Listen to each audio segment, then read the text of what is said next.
Alright, ladies and gentlemen, so we're going to be doing a quick video on the Resurrection, what, that was the last video. Renji, Byakuya, and Rukia banner is rerunning, and if you should summon. And I'm not going to lie, all three of the characters, very good. Renji is still very dominant in Brave Battles, however, Askin kind of being a bully to him. And then Byakuya, probably the second strongest heart character in the entire game. I will say, we'll have to wait to see how he performs, obviously, because the new Nightmare Gift difficulty drops today for him, so, just wait to see how people react to him, see if he still does just as phenomenal as we are imagining him to, because Toshiro, you know, he didn't do the best, he was kind of difficult to use, you know, no Killer Plus really held him back a little bit. He does have Killer Plus, so, you know, we'll just have to see. Hopefully he still absolutely slaps it. This is the filler, by the way. Man, they don't want you to summon on this banner, to be honest. Like, not a single usable filler is crazy. Like, I guess Kiryu, but like, who the frick is actually using Kiryu? Come on now. Like, barely anyone is using her.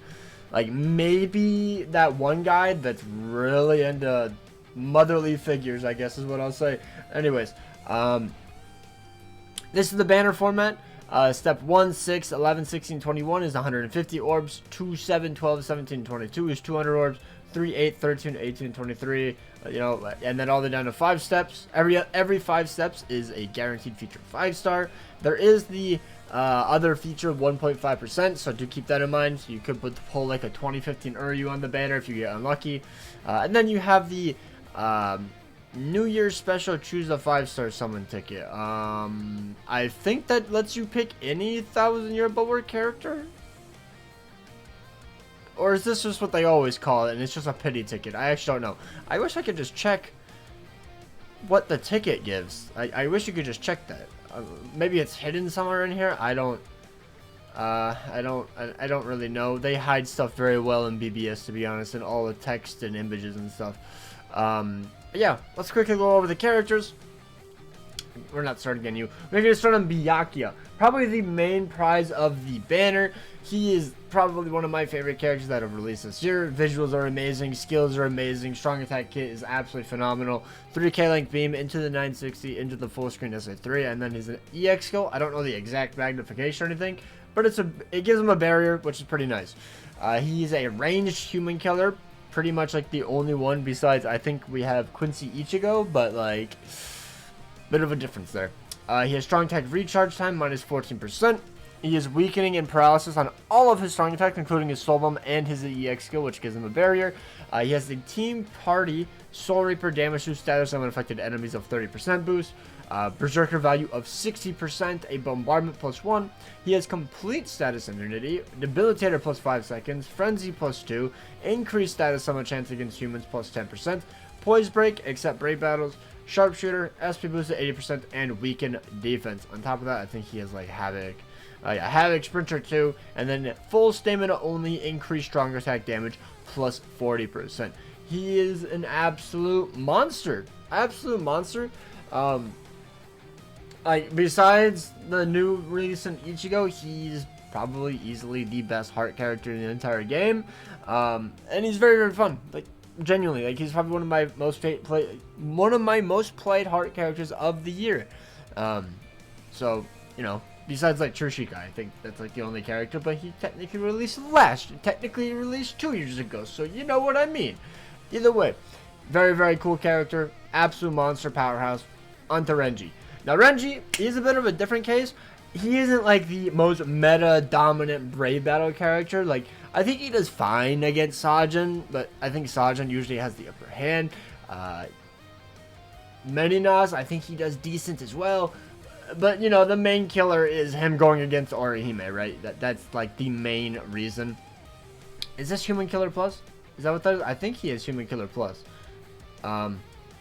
Yeah, he has like the weird little symbol. So he has Human Killer Plus apparently, which is pretty cool. So yeah, he absolutely shreds through Orihime, which was the most dominant brave battle character at the time. Renji came in and beats her, but I feel like she's still better overall, especially now with Askin going around, because she's like the counter to him for the most part. So like, he mainly just kills Orihime, but then Orihime kills everything else, and now Askin kills everything else besides Orihime. So, kind of a weird little circle we got. But yeah, so he's melee human killer plus, normal attack damage of 20%, damage taken minus 16% as his soul trait. He has no status summons, and he has a debuff on his SA2. And then the rest of his skills are pretty much all Brave Battles. So, blocks, power, and technique attribute boosts and debuffs for 617 seconds. You know, I just had to make sure. First 10 seconds you get an extra flurry +1, persistence for 5 seconds, prevent last ditch survival +1, decreased damage taken minus 15%, half stamina only, and then half stamina only increased normal attack damage of 50%, Brave Battle temporary invincibility for 10 seconds, flurry +2, ignore Brave Battle invincibility, pierce barrier, poise, and then prevent Brave Battle healing. So he's a very, very good Brave Battle character. One thing though is that he isn't as good as Askin outside of Brave Battles. Askin has Flurry 3 base, and he has Guard Break, and he has, I think it's 40% Bruiser, right? 40% Bruiser. Let me see his innate skills. I guess he also has Marauder. Okay, never mind. At least Renji has this. I forgot about innate skills, and then long range. But then Askin's also range, which I feel like most people like, and he has like melee collision Nad string, which is beautiful. Very, very fun. So yeah, that's my take on him. But very good Brave Battle character. And now Rukia. So there was a lot of hate on this character. I think people just too much expectations. Like, I think she's still a good character, but expectations were set very high. But I will say Caleb definitely didn't do the best job with her, considering she's the only character on this banner. I guess Renji didn't get one, whatever. But why did she not get an EX boost? Like, I feel like that'd be kind of a layup.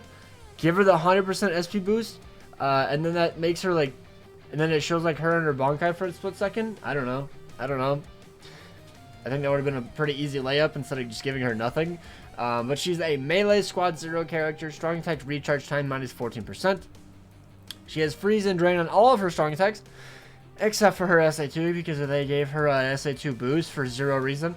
Berserker of 50%, booster plus 30%, debilitator plus 5 seconds, enhancer plus 10 seconds. So that's just 2 skills being wasted, which is quite lovely. I love when that happens. Frenzy plus 2 or plus 3 in GQ, increased status summon chance against Soul Reapers plus 10%, killer effect plus 30% or plus 50 in GQ. She has Marauder, melee damage plus 10 or plus 30 in GQ, Sherry complete status immunity, and then SP boost of 80%. So yeah, she has a boss killer, which isn't the most fun thing. Same thing with Senjumaru as well. That's like my main gripe with Senjumaru, is that she just doesn't have like a PvE killer. She only has a boss killer, which I don't really care for. But Leve was just a base Soul Reaper killer as well on top of that. That way you can use them in more content.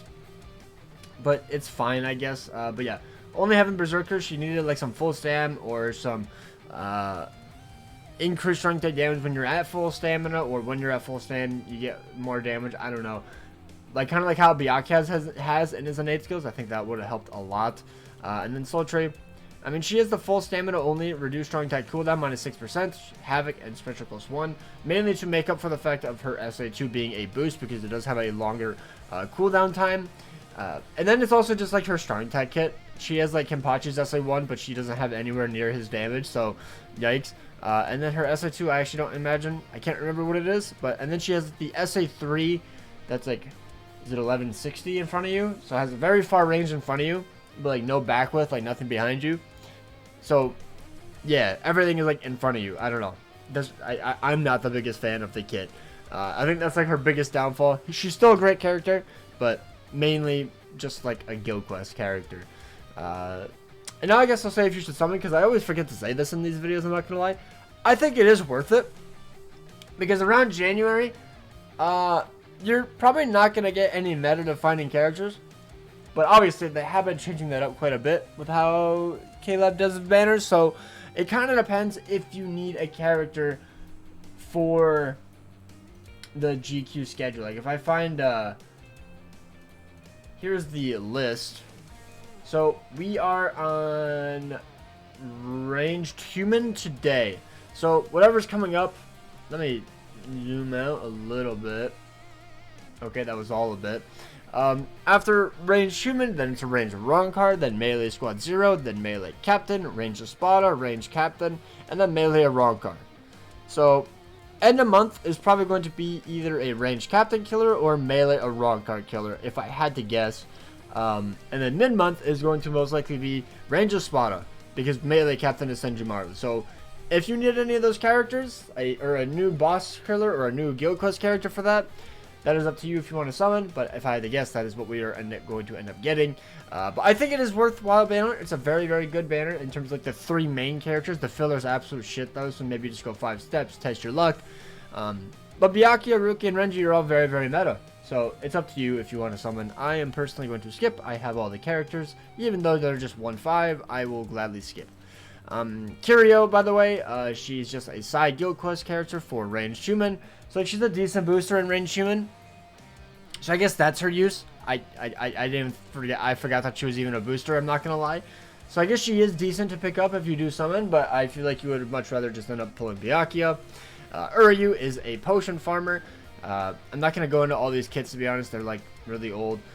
Super link slot potions plus 5, speed link slot potions plus 5, and speed drop plus 30%. And he has iron skin, or pierce iron skin. That's pretty much about it. I don't really like the character, like the kit. It's not that fun, but he's not bad to use. Jugram is a very outdated Brave Battle character. Used to be one of the most toxic in the entire game, but now is mainly just like a link. He's not that used. This Kiryu is the really terrible, terrible garbage Kiryu, but maybe one day we'll get her. She's just a booster for melee or ranged Soul Reaper, but I don't think she picked up boosters, so nobody uses her anymore. Ichibei was a very outdated Brave Battle character. Did he counter Jugram? I think technically he was supposed to. Use speed and ignore Brave Battles, so maybe? I don't remember honestly, but either way, he's just a Brave Battle link. And then Yachiru has absolutely no use besides just being a character that if you pull for the first time, you get orbs because she's a resurrectable character. So yeah, that is pretty much about it. Yeah, let me know down below if you guys are going to be summoning. I think 5 steps is worth it. I wouldn't recommend going to pity. I will say that. I don't recommend going 25 steps. But, you know, sometimes if it's your favorite character, go for it. The banner's here from the 10th to the 20th. So, you got 10 days to make up your mind. Hope you guys enjoyed. Take care. And peace out.